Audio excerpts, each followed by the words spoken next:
bibliques, mais également en donnant quelques exemples concrets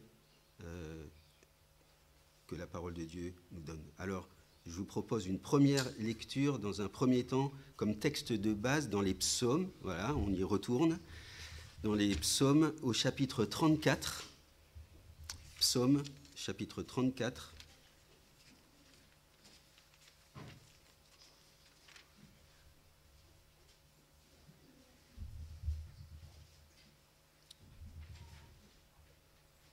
Versets 5, 6 et 7.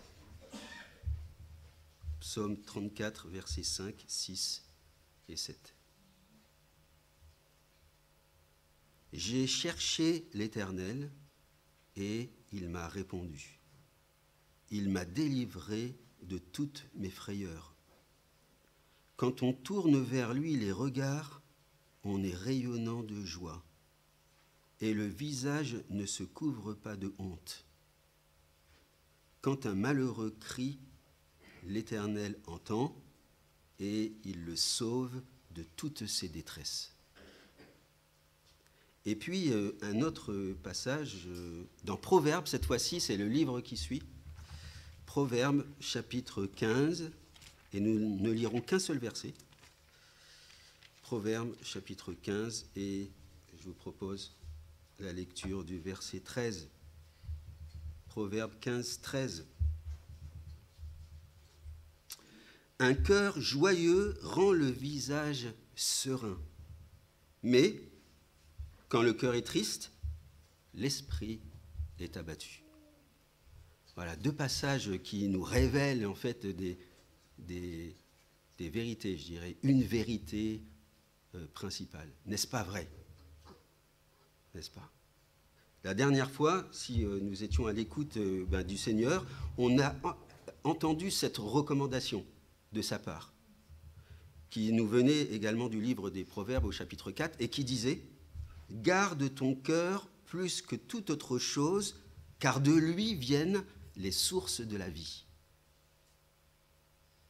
Eh bien, aujourd'hui, c'est une autre recommandation de sa part, toujours, qui n'est à proprement parler pas une invitation d'une journée, mais engage l'âme qui écoute à obéir en permanence à cette recommandation. Le psaume 34, on vient de le lire, verset 6, « Tourne vers lui les regards, tourne vers lui les yeux, et tu seras rayonnant de joie. » Un commandement. Et puis le proverbe que nous venons de lire, au verset 13, proverbe 15, fait en même temps ce double constat qu'un cœur joyeux rend le visage apaisé, serein, alors qu'un cœur triste entraîne l'esprit dans la tristesse, dans l'abattement. Et donc, là, vous voyez, c'était comme la dernière fois. On peut établir d'une manière évidente, là, ça apparaît à nos yeux, je pense, et c'est démontré partout dans la parole de Dieu, ce principe qui est là, qu'il existe une relation forte, voilà, entre l'état de notre cœur, invisible aux autres, hein, et sa face visible qui s'exprime à travers notre comportement et même, je dirais, comme le dit le verset, qui s'exprime à travers l'aspect de notre visage.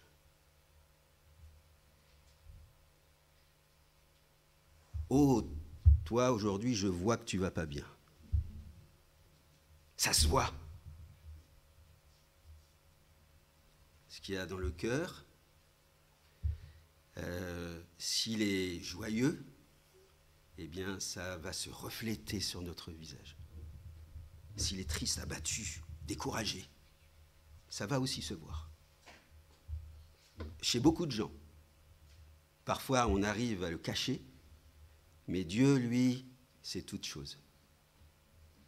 Alors on peut trouver, frères et sœurs, tellement d'exemples dans la vie courante, voilà, où nos comportements et la manière de les exprimer, dont beaucoup se reflètent sur notre visage, traduisent en réalité les conditions dans lesquelles notre cœur se situe, se trouve. Et ça, c'est vrai. Il y a tellement d'exemples de la vie qui reflètent cela. Et je dirais, je l'ai noté comme ça d'une manière générale, ce qui fait la vie d'un homme ou d'une femme, très souvent, eh bien, c'est marqué régulièrement par des circonstances les plus souvent malheureuses plutôt qu'heureuses.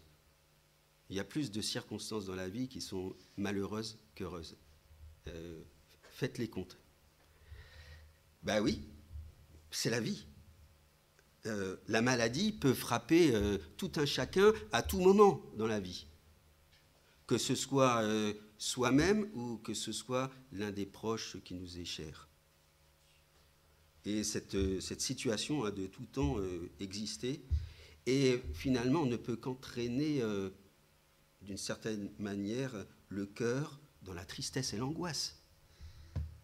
Voilà, je parlais avec Pierre de quelque chose tout à l'heure, mais le deuil, la perte d'une personne qu'on aime, c'est un événement que finalement tout le monde, à un moment donné ou à un autre de sa vie, connaîtra par la perte d'un proche, d'un être cher. Et ça va rejaillir sur notre manière d'être. Et inévitablement, la tristesse intérieure va se manifester extérieurement, très souvent par les larmes qui en sont un signe fort et évident. Tout le monde, plus ou moins, a connu ça. Et combien d'autres situations angoissantes que nous pouvons vivre tous les jours pour les parents qui ont des enfants et qui ont du mal avec. Voilà, des situations difficiles ou des situations conflictuelles, régulières, permanentes au travail, dans ses relations avec les autres. Eh bien, ça produit un cœur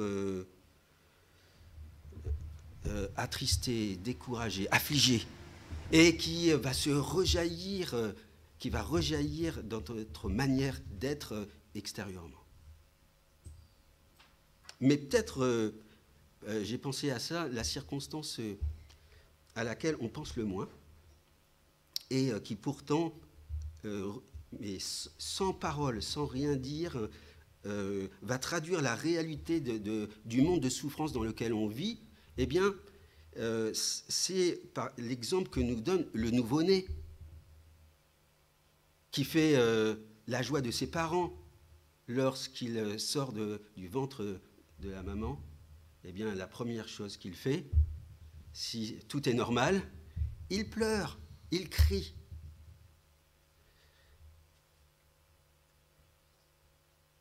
Et puis, cette manière d'être, nous en avons un exemple dans la parole de Dieu à travers eh bien, le petit Moïse.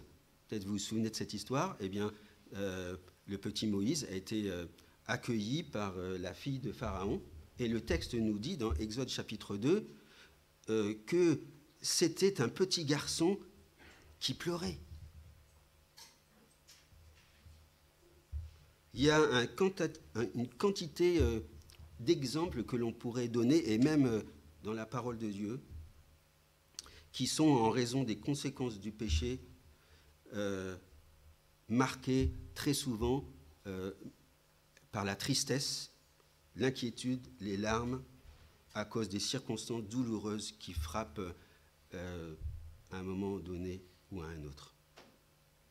L'exemple de Job est aussi frappant. Alors, il dit, par exemple, au chapitre 16 du livre qui porte son nom, au verset 20, il dit cela, « C'est Dieu que j'implore avec larmes, parce que Job était dans une situation inextricable. Et si on avait été à sa place, peut-être ça aurait été encore pire la manière de le vivre que lui-même. C'est Dieu que j'implore avec larmes. Les larmes qui sont là, chez Job, l'expression extérieure de sa souffrance intérieure. Et ça devait se voir sur le visage de Job. Le psalmiste, dans le psaume 119, voilà, que nous avons lu tout à l'heure, au verset 28, dit « Mon âme pleure de chagrin, relève-moi selon ta parole. »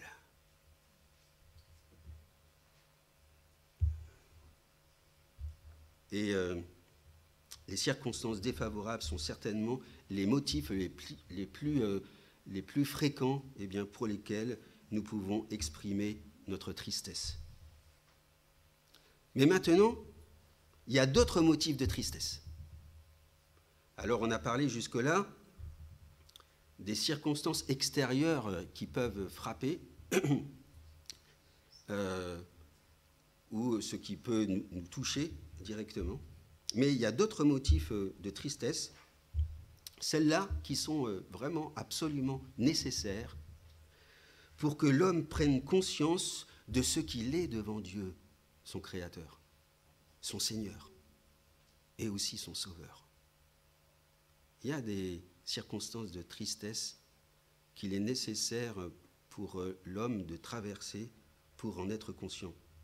C'est être triste, non plus à cause des circonstances, mais à cause de soi-même, sur le plan moral, sur le plan spirituel. Et il y a un verset, il y a 40 ans, qu'on avait appris avec Marie-Christine, juste après s'être mariée, qui se trouve dans 2 Corinthiens, chapitre 7, verset 10. Je vous le lis. « La tristesse selon Dieu produit une repentance à salut dont on ne se repent jamais. Mais, ou tandis que la tristesse du monde produit la mort. »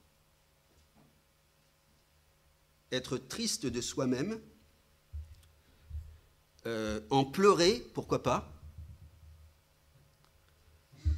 c'est reconnaître ainsi sa culpabilité devant Dieu. Et c'est quelque chose de nécessaire pour qu'on puisse ensuite se tourner vers lui et être pardonné et justifié. Et ça, c'est une tristesse que chacun, mes amis, nous devons à un moment donné ou à un autre avoir connu si nous sommes un enfant de Dieu. Parce que si on est vraiment un enfant de Dieu, qui n'a jamais considéré là sa vie, avant de connaître le Seigneur, comme une vie le déshonorant, l'offensant, et c'est à travers cette tristesse-là, selon Dieu, eh bien qu'on a fini par s'approcher de lui par la foi. Et puis même encore aujourd'hui, tout en étant chrétien, est-ce que nous pouvons, frères et sœurs, encore pleurer sur notre état lorsque nous le croyons coupable devant Dieu? Ça, c'est la tristesse selon Dieu. Dieu veut nous faire prendre conscience d'un état de cœur qui n'est pas à sa gloire, et ça va produire chez nous une tristesse selon Dieu dont on ne se repentira jamais. Parce qu'elle va finir par produire des fruits derrière à la gloire de Dieu. D'ailleurs, l'apôtre Pierre en avait fait l'amère expérience. Lorsqu'il a pris conscience de l'énormité de sa faute, après avoir renié le Seigneur à 3 reprises. Alors, il était tombé là dans une profonde tristesse. Et elle était tellement intense, cette tristesse, qu'il en a pleuré. Ça se voyait certainement sur son visage. Un état du cœur qui s'exprime à l'extérieur. Et ça, Dieu n'est pas contre cela, bien sûr. Mais cette tristesse-là est voulue par le Seigneur. Non pas qu'il ait voulu que l'apôtre Pierre tombe dans le péché, non. Mais elle est voulue et nécessaire aux croyants tombés dans le péché parce que le brisement du cœur doit toujours précéder la restauration de l'âme. L'âme ne peut pas être restaurée dans le Seigneur s'il n'y a pas eu au préalable le brisement du cœur, qui nous est rendu tristes. La parole de Dieu nous l'a démontré. Pour que ensuite l'âme, avec le Seigneur, reprenne une véritable communion, une véritable marche en avant avec lui. Et puis un autre motif de tristesse que l'on peut connaître dans la vie chrétienne en particulier,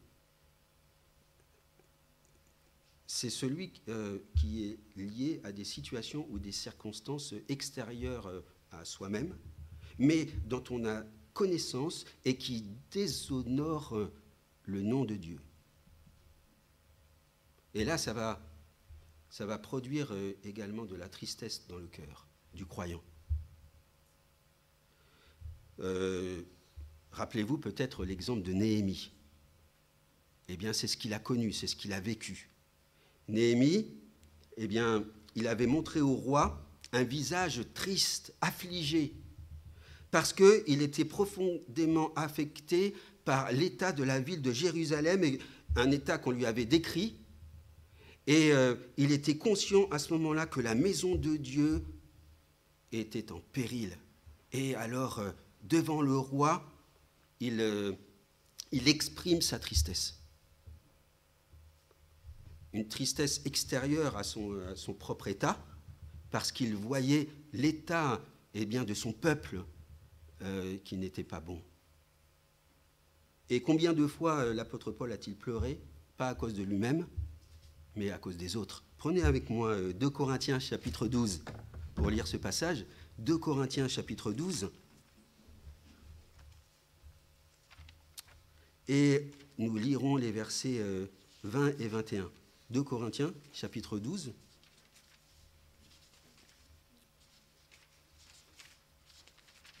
Versets 20 et 21. Et donc l'apôtre Paul parle aux chrétiens de Corinthe et il leur dit « Car je crains de ne pas vous trouver à mon arrivée tel que je voudrais. » Oh là là, qu'est-ce qu'il va dire ? « Et d'être moi-même trouvé par vous tel que vous ne voudriez pas. Je crains de trouver des querelles, de la jalousie, des animosités, des rivalités, des médisances, des calomnies, de l'orgueil, des troubles. Je crains qu'à mon arrivée, mon Dieu ne m'humilie de nouveau à votre sujet et que je n'ai à pleurer sur plusieurs de ceux qui ont péché précédemment et qui ne se sont pas repentis de l'impureté, de la débauche et des dérèglements auxquels ils se sont livrés. » L'apôtre Paul a pleuré en voyant l'état lamentable de plusieurs, pas tous bien sûr, de plusieurs de ses frères et sœurs dans l'église de Corinthe. Est-ce que nous sommes sensibles, mes amis, aux intérêts de Dieu, au développement de l'œuvre du Seigneur, comme l'étaient les premiers chrétiens, à l'état spirituel, moral de nos frères et sœurs? Ou alors pensons-nous plutôt à nous-mêmes d'abord et à nos propres intérêts?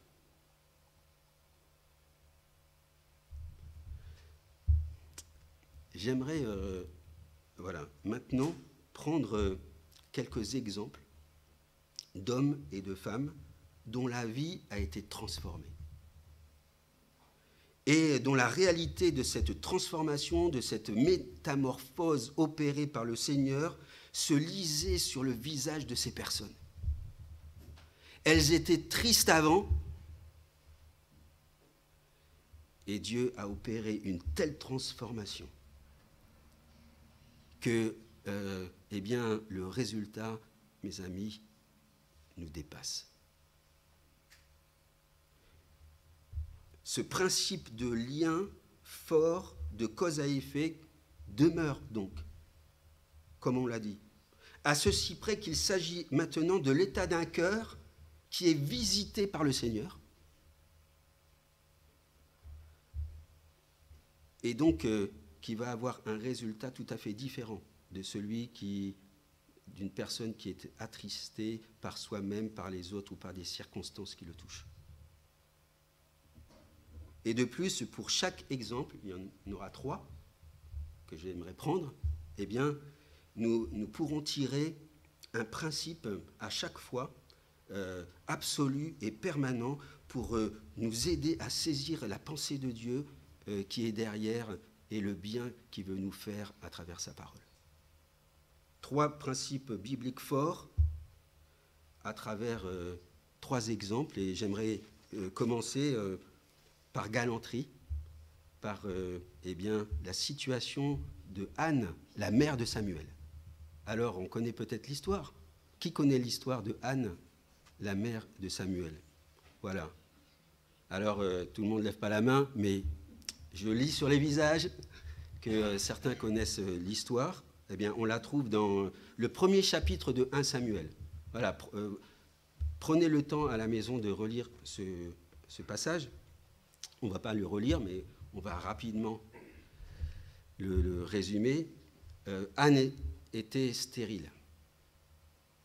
Et à cause de cela, elle non plus n'a pas été épargnée par la tristesse, par la souffrance intérieure, ni d'ailleurs par l'incompréhension de plusieurs personnes qui se trouvaient autour d'elle, à commencer par son mari, Elkana. Il n'a pas, lui, compris, et il lui a dit « Mais pourquoi tu pleures? Je suis là, moi !» Il n'avait pas du tout compris la tristesse, l'affliction de sa femme qui était stérile, et pour elle, c'était quelque chose de très difficile à vivre et à supporter. Et puis, il y avait également sa rivale, Pénina, qui était tout le temps avec elle ou autour d'elle. Et même Élie, le sacrificateur, n'a pas compris la situation de Anne. Au lieu de l'encourager, il va même jusqu'à dire d'elle qu'elle avait trop bu. Parce qu'il voyait sur son visage quelque chose qui montrait que, elle avait trop bu. En tout cas, c'est ce qu'il pensait. Et puis, Anne, alors, lui répond en lui disant « Je suis une femme qui souffre en son cœur. » Et j'aimerais qu'on prenne 1 Samuel chapitre 1 pour lire 3 versets ensemble. 1 Samuel chapitre 1er. Donc, 1 Samuel, juste après les juges, chapitre 1er, et je lirai 3 versets, à commencer par le verset 12.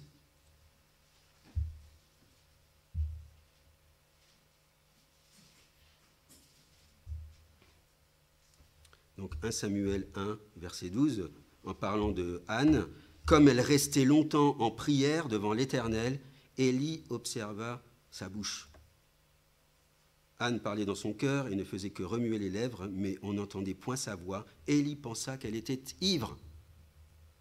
Incompréhension totale de ce qui se passait pour Anne. Et puis, lisons les versets 16 à 18.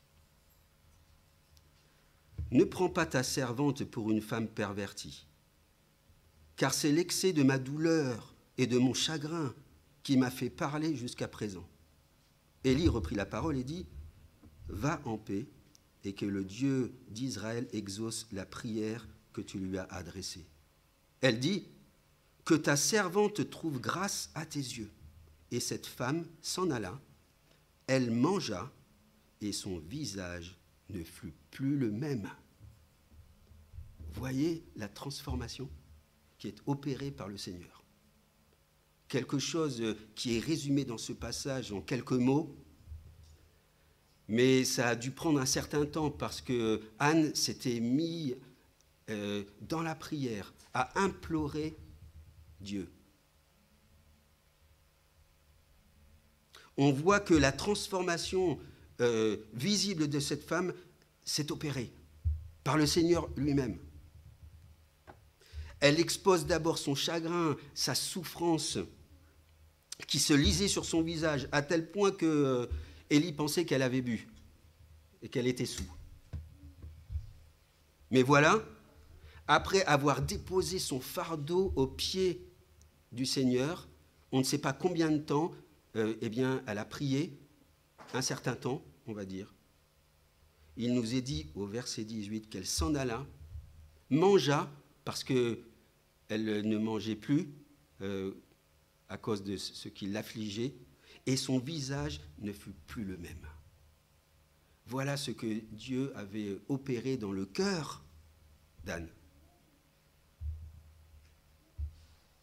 Et de cette histoire, on peut, mes amis, dégager un premier principe absolu et permanent. Cette transformation s'est opérée par le fait que Anne avait placé sa confiance en Dieu et dépendait entièrement de lui. Confiance et dépendance. Et lorsque le psaume nous dit « Tourne les yeux vers le Seigneur et tu rayonneras de joie », ce passage nous livre les secrets ou ce que signifie réellement tourner les yeux vers le Seigneur.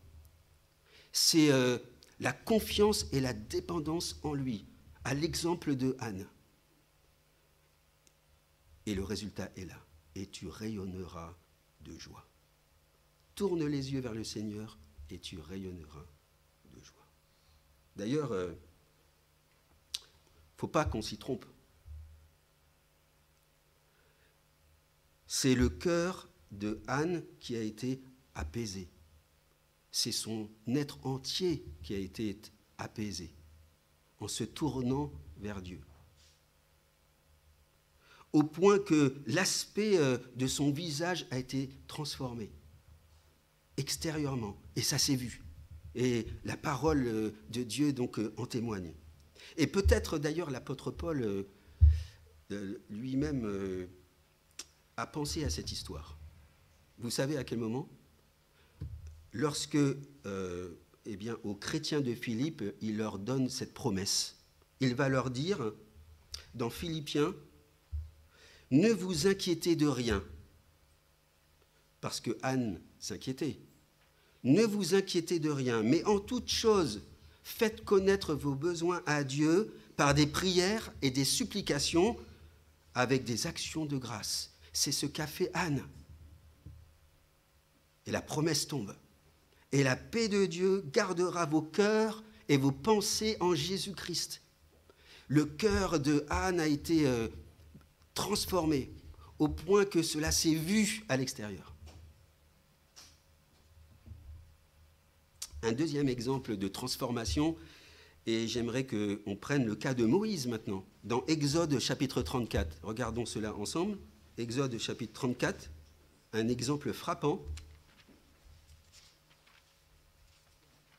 Exode chapitre 34, versets 29 et 30.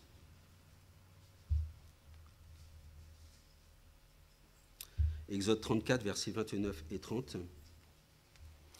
Moïse descendit de la montagne de Sinaï, ayant les 2 tables du témoignage dans sa main, en descendant de la montagne.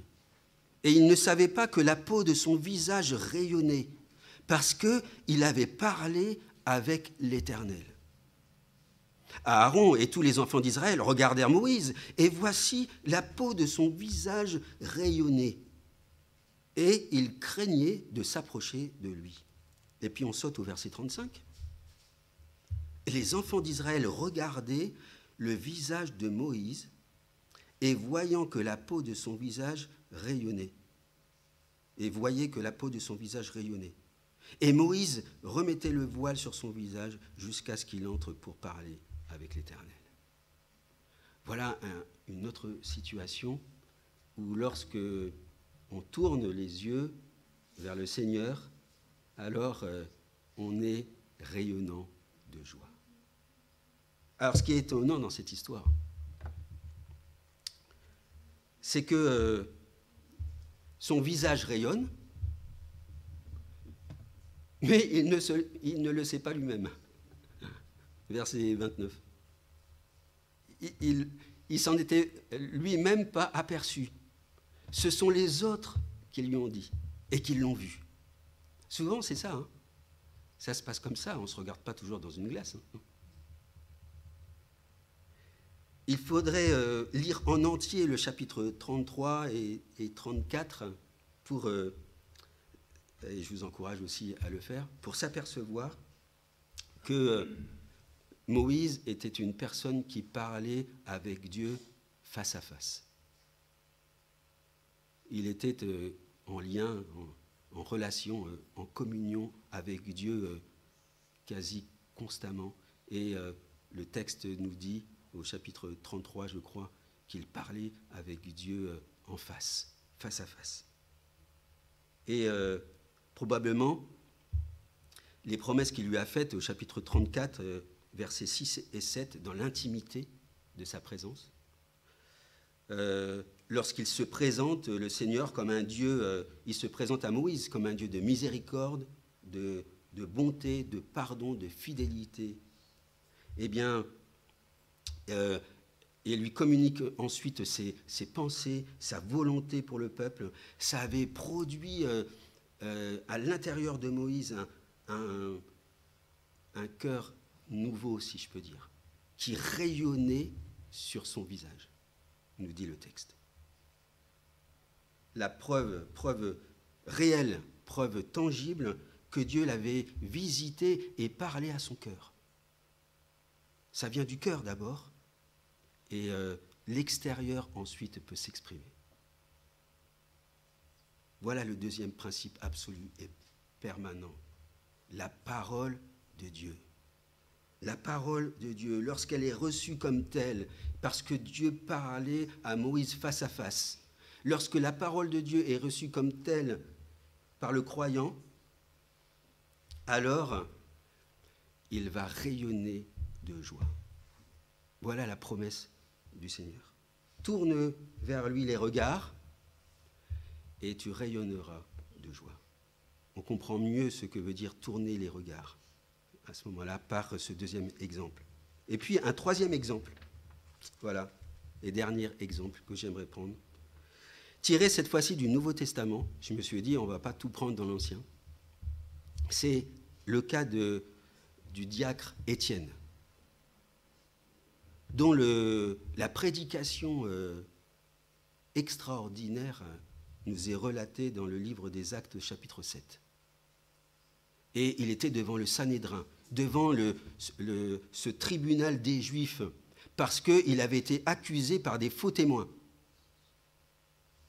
Alors, il leur parle de Dieu d'une manière incroyable, extraordinaire. Et on peut poser le décor. Regardez avec moi Actes chapitre 6. Alors, on est dans le Nouveau Testament. Actes chapitre 6. Verset 15. Un premier verset. Actes chapitre 6, verset 15. Tous ceux qui siégeaient au Sanhédrin, ayant fixé les regards sur Étienne, son visage leur parut comme celui d'un ange. Alors, je ne sais pas trop ce que ça veut dire, mais on peut imaginer. Et puis, lisez avec moi le chapitre qui suit, chapitre 7, versets 55 et 56. Versets 55 et 56. Mais Étienne, rempli du Saint-Esprit, et fixant les regards vers le ciel, vit la gloire de Dieu et Jésus debout à la droite de Dieu. Et il dit, « Voici, je vois les cieux ouverts et le Fils de l'homme debout à la droite de Dieu. » Quel témoignage extraordinaire. Même à la porte de la mort, Étienne a tourné les regards vers le Seigneur, vers le ciel, nous dit le texte. C'est pareil. Et il peut voir la gloire de Dieu. Et cette dernière grâce, Dieu la lui accorde. Parce que c'était pour Dieu un enfant qui était précieux à ses yeux. Et on voit que le Seigneur Jésus, d'ailleurs, se tient debout. Il n'était pas assis, il se tient debout pour lui prendre la main, l'accueillir dans son ciel.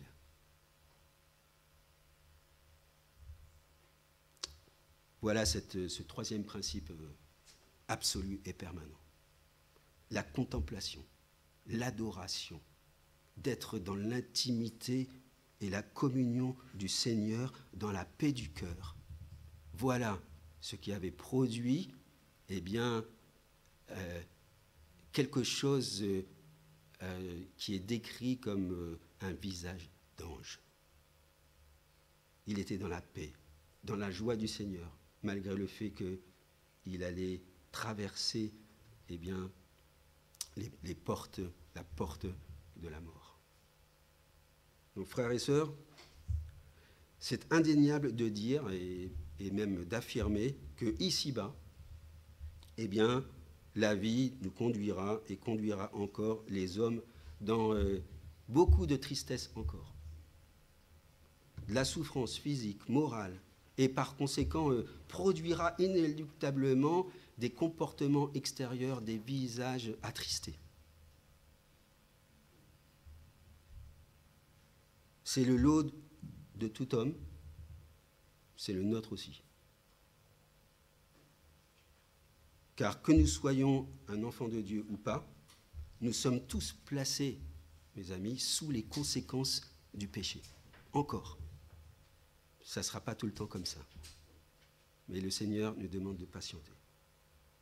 Mais nous qui sommes à Christ, je dis mais, maintenant, quel précieux encouragement la parole de Dieu nous laisse, pour nous qui sommes à Jésus-Christ.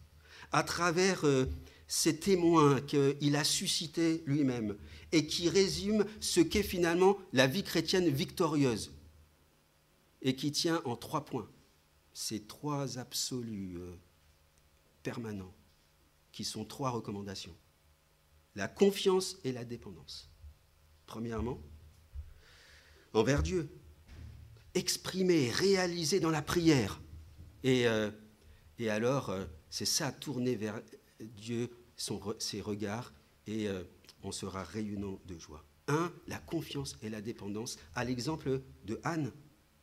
Deuxièmement, l'encouragement d'un cœur à l'écoute de la parole de Dieu et de ses promesses, à l'exemple de Moïse, qui parlait avec Dieu comme nous, nous pouvons lire les textes de la parole de Dieu. C'est comme si nous parlions avec Dieu directement. Se nourrir d'elle pour être au final, parce que c'est Dieu qui opère la transformation, rayonnant de joie.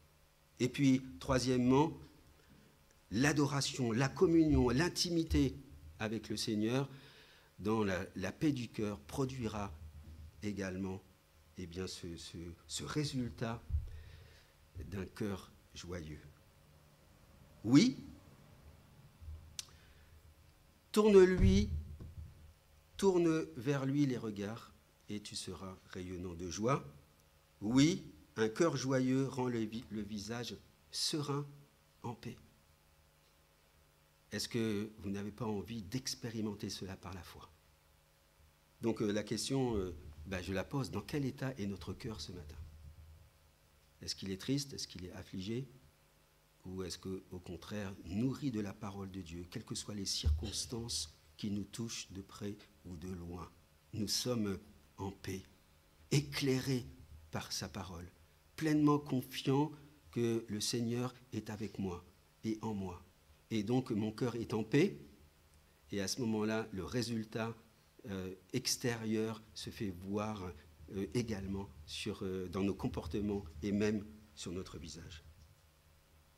Si quelqu'un est triste ce matin, pourquoi ne pas suivre ces recommandations, ces principes que le Seigneur nous laisse? Tous ceux et celles qui l'ont fait avec un cœur sincère et par la foi ont reçu de la parole de Dieu infiniment plus que ce qu'ils avaient eux-mêmes demandé. Ce que Dieu demande, en fait, se résume à une seule chose, et j'aimerais qu'on lise ce verset ensemble. Proverbe 23. Et on terminera par un chant. Proverbe 23, dont vous avez deviné le titre. Proverbe 23, verset 26, qui résume un peu tout ce que l'on a dit.